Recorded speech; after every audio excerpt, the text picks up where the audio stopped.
시청자 여러분, 안녕하십니까? 오늘은 그리스도인은 이제 어떻게 살아야 하는가라는 질문에 대답하는 두 번째 강의를 시작합니다. 어제의 46회 강의에서 그리스도인은 거룩하게 살아야 한다는 말씀을 드렸습니다. 그리고 오늘은 그리스도인은 부끄럽지 않은 삶, 즉 도덕적인 삶을 살아야 한다는 말씀을 드리고자 합니다. 그리고 지금 제가 입고 있는 이 옷은 아버지 학교 유니폼입니다. 제가 20년 전 2003년도 세문안교회에서 진행되었던 서울 중부 사기 아버지 학교 출신입니다. 그때 아버지 학교의 모토가 아버지가 살아야 가정이 살고 아버지가 살아야 나라가 산다고 그렇게 외쳤던 것으로 기억합니다. 그리고 오늘 제가 이 유니폼을 입고 강의를 하는 이유는 저의 강의가 부모가 살아야 가정이 살고 부모가 살아야 나라가 산다는 의미를 강조하고 싶어서입니다. 그런 마음을 가지고 오늘의 강의를 진행해 보겠습니다. 제가 생각하는 바 그리스도인이 부끄럽지 않게 산다는 것은 자기 자신에게 부끄럽지 않고 하나님을 우러러 부끄러운 짓을 하지 않으며 자식들과 배우자에게 부끄럽지 않게 산다는 것을 뜻합니다. 첫째, 자기 자신에게 부끄럽지 않게 살아야 한다는 것은 특히 내 부모를 공경하라는 제5계명을 실천하는 삶을 말합니다. 둘째, 하나님을 우러러 부끄럽지 않게 산다는 것은 살인하지 말라는 제6계명에 순종하는 삶을 말합니다. 그리고 자식과 배우자에게 부끄럽지 않게 산다는 것은 간음하지 말라는 제7계명에 복종하는 삶을 의미합니다. 한마디로 부끄럽지 않은 삶이란 양심의 법을 따라 도덕적으로 산다는 것을 의미합니다. 그러면 무엇이 도덕적인 삶이고 어떤 것이 부끄러운 삶인지 좀 더 자세히 말씀드려 보겠습니다. 첫째, 도덕적인 삶을 살기 원하는 그리스도인은 기본적으로 내 부모를 공경하라는 제5계명에 순종해야 합니다. 부모를 공경하라는 이 계명은 부모에게 효도하라는 명령과 하나님이 정하신 창조의 질서, 즉 위계 질서를 지키라는 명령입니다. 제5계명에 담긴 위계 질서의 함의는 유교 전통의 가부장적인 위계 질서가 아니라 부모와 자식 사이에 서로를 아끼고 존중하는 가운데 수용되고 복종하는 질서를 의미합니다. 즉, 자식을 향해 내려가는 부모의 사랑과 부모를 향해 올라오는 자식의 공경이 발생시키는 부모 자식 사이의 위계 질서, 이것을 칼뱅은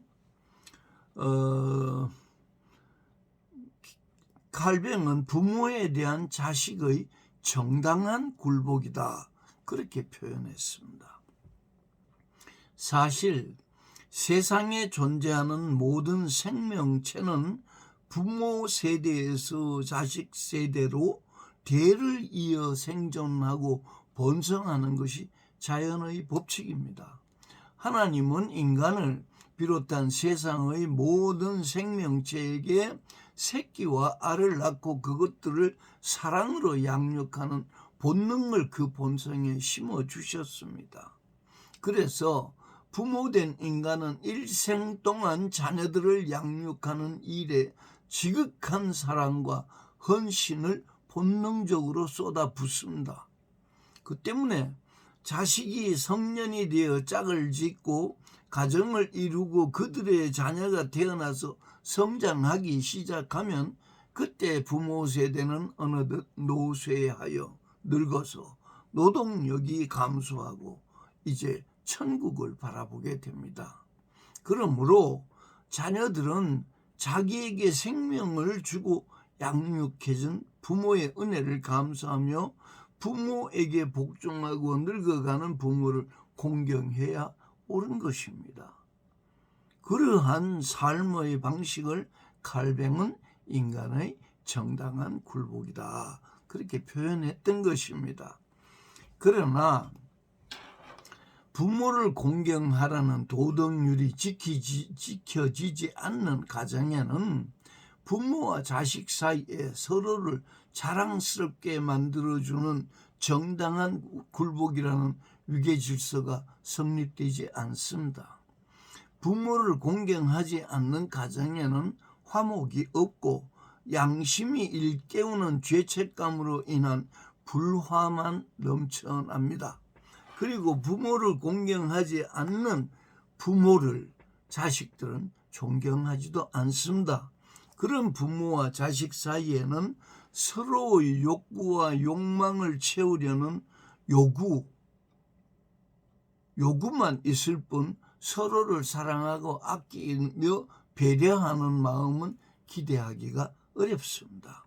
결국 부모를 공경하지 않는 가족은 서로의 마음속에 있는 죄책감을 감추고 부끄럽고 민망한 삶을 살게 되는 것입니다. 그래서 하나님께서는 제5계명에 순종하여 부모를 공경하는 사람에게는 장수하는 복을 약속하셨고 부모를 학대하는 사람에게는 엄벌을 약속하셨습니다. 따라서 부모를 공경하라는 제5계명은 인간의 상황에 따라 변하는 상대적인 규범이 아니라 절대적으로 복종해야 하는 도덕률인 것입니다. 그러면 두 번째로 도덕적인 삶을 살려는 그리스도인은 살인하지 말라는 제6계명에 순종해야 합니다. 이 계명에 담긴 하나님의 뜻은 인간의 생명은 하나님의 소유이므로 인간이 해쳐서는 안 된다는 것입니다. 제6계명이 금지하는 살인은 단순히 타인의 생명을 해치지 말라는 것뿐만 아니라 자기 자신을 살해하는 자살 등 그 외 모든 살인을 유발하는 행위를 금지하는 계명입니다. 그러므로 인간이 제6계명을 준수하려면 자기 양심에 부끄러운 짓을 하지 않아야 합니다. 첫째, 모든 음행과 호색을 멀리하고 분쟁과 시기에 휘말리지 않으며 술 취하여 방탕한 짓을 하지 않아야 합니다. 특히 퇴폐적이고 비도덕적인 성문화를 조성하고 그것들을 상품화시켜서 이익을 챙기는 그런 비인격적인 짓은 살인 행위와 동일한 악행위라고 성경은 가르치고 있습니다.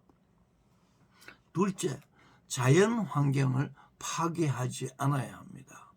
자연 환경을 파괴하는 행위는 자연 환경을 파괴하는 인간의 행위들은 고의적인 대기 오염, 수질 오염, 토양 오염 등 공해를 유발하는 짓 모두를 의미합니다. 특히 유해한 독극물이나 중금속이 포함된 오폐수를 강이나 하천에 무단으로 방류하여 호수와 토양을 오염시키지 않아야 합니다. 그처럼 자연 환경을 파괴하고 공해를 유발시키는 행위는 인간의 생명을 직접 살상하는 것과 다름이 없는 악행입니다. 셋째, 인체에 해로운 재료를 사용하여 불량식품을 제조하고 판매하거나 음식으로 만들어서 식중독을 유발시키는 짓을 하지 않아야 합니다. 그것은 모두 자신의 욕심을 채우려고 타인의 생명을 해치는 짓들입니다. 넷째, 인간은 타인의 인격과 자존감을 해치는 짓을 하지 않아야 합니다. 부유한 자가 가난한 사람을 멸시하고 권세를 가진 자가 종속된 자들을 압제하며 학대하는 짓들이 모두 살인에 버금하는 나쁜 짓들입니다. 특히 코리안 드림을 마음에 품고 우리 곁에서 열심히 일하는 외국인 노동자들을 노예처럼 부려먹는 고용주는 지금 그들의 마음을 죽이고 있는 것입니다.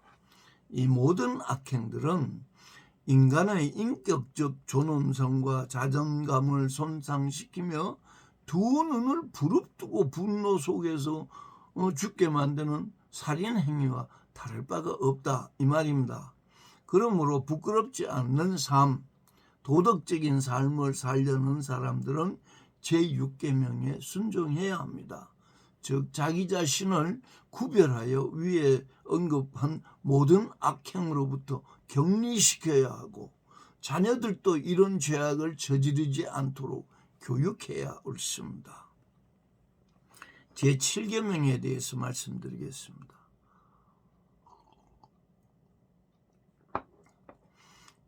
부끄럽지 않은 도덕적인 삶을 살기 원하는 사람은 간음하지 말라는 제7계명에 순종해야 합니다. 간음하지 말라는 이 계명은 인간이 저지르는 육체적 간음을 금지하는 하나님의 명령입니다. 육체적 간음이란 혼인한 배우자와의 성관계를 제외한 인간의 모든 부적절한 성행위를 말합니다. 즉 부부간의 성관계 외에 이루어지는 모두 부적절한 성적 행위와 음란하고 퇴폐적인 성생활 일체를 금지하는 명령입니다. 하나님은 창조세계의 지속을 위하여 인간을 비롯한 모든 생명체를 암수로 창조하셨고 그 모든 피조물들에게 성욕과 생식 기능을 본능으로 부여하셨습니다. 그리고 이 세상의 모든 생명체에게 부여된 본능적인 성적 기능을 하나님의 창조 질서에 맞게 사용해야 한다고 말씀하셨습니다. 즉 인간의 남녀가 혼인하여 아기를 낳고 동물들이 교배하여 새끼를 낳고 물고기가 알을 낳고 수정하는 이치는 하나님이 정하신 자연세계, 창조세계의 자연 법칙입니다. 그리고 그 모든 새 생명들은 모두 하나님의 섭리에 의해 모체의 사랑을 받으며 부모의 사랑을 받으며 성장하고 존속하며 대를 이어가는 것이 창조세계의 질서인 것입니다. 그러므로 온 세계의 생명체가 충만한 것은 그 모두를 암수로 창조하신 하나님의 지혜이며 자연세계에서 창조가 지속되는 것도 하나님의 권능에 속하는 일입니다. 그러므로 자연에 속하는 모든 생명체의 성생활은 하나님이 정하신 암수의 조합으로 이루어져야 옳은 것입니다. 그러나 오늘날 우리 사회에는 동성애 및 남색 그리고 짐승과의 행음을 조장하는 성소수자들과 그들의 주장과 취향에 동조하는 사람이 많은 것으로 알고 있습니다. 그리고 우리 한국의 실정법은 간통을 범죄로 취급하지 않도록 법률이 개정되었고 이제는 성소수자들의 성적 취향도 비판하지 못하도록 법을 새로이 제정하여 옹호하려고 지금 진행 중입니다. 또한 기독교 사회나 학문의 세계에서도 동조하는 사람들이 준동하는 실정입니다. 학문의 세계란 지성인들을 의미합니다. 강단에서는 대학의 지성들을 의미합니다. 그렇지만 성경은 분명하게 경고하고 있습니다. 그와 같은 행위는 음란하고 부적절한 것이니 그러한 성행위를 하는 사람들을 하나님의 백성들 가운데 용납하지 말라, 그렇게 경고하고 있습니다. 그러므로 그리스도인들은 잊지 않아야 합니다. 간음하지 말라는 제7계명에는 부부가 형성하는 가정을 지켜주시려는 하나님의 사랑이 담겨 있습니다. 또한 하나님의 기업인 자녀들의 성장과 행복을 지켜주시려는 하나님의 긍휼이 담겨 있습니다. 그러므로 우리는 악은 모양이라도 버리라는 성령의 가르침을 잊지 않아야 합니다. 창조주 하나님께서는 그의 피조물인 인간의 몸과 마음이 제2계명이 금지하는 영적 계명과 함께, 영적 간음과 함께 육체적 간음으로부터도 깨끗하고 순전하게 보존되기를 원하십니다. 그러므로 그리스도인들이 가족과 이웃 앞에서 부끄럽지 않게 살려면 기본적으로 제7계명에 순종해야 할 것입니다. 오늘의 강의를 정리하겠습니다. 그리스도인들은 부끄럽지 않게 살아야 한다는 명제의 결론은 자명합니다. 그리스도인들은 부모를 공경하라, 살인하지 말라, 그리고 간음하지 말라는 5, 6, 7계명에 담긴 그 하나님의 뜻에 순종하며 살아야 옳은 것입니다. 저는 그리스도인들이 이 계명들을 지키며 도덕적으로 자기의 인생을 경영할 때 비로소 하나님 앞에, 가족 앞에, 그리고 이웃 앞에 부끄럽지 않은 일생을 구현할 수 있다고 생각합니다. 다음 시간에는 10계명의 제8, 9, 10계명을 중심으로 그리스도인들은 좋은 이웃이 되어야 한다는 문제를 말씀드려 보겠습니다. 경청해 주셔서 대단히 고맙습니다. 다음 시간까지 안녕히 계십시오.